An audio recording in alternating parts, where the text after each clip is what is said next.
ఓం నమ శివాయ. ఓం ఋషిభ్యో నమ.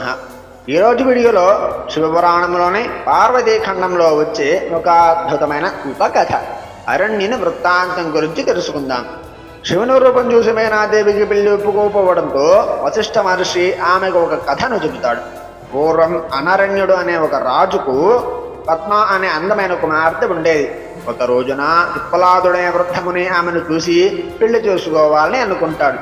ఆ ముని రాజు దగ్గరకు వెళ్ళి, నీ కుమార్తెను నాకెత్తి వివాహం చెయ్యకపోతే నీ రాజ్యాన్ని బూడిద చేస్తాను అని బెదిరించాడు.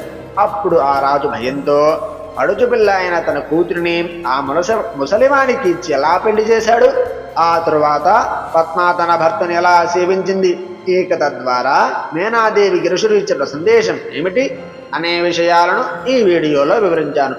తెలుసుకుందామా మరి? ఇప్పటి వరకు చూసిన ప్రతి ఒక్కరికి ధన్యవాదాలు.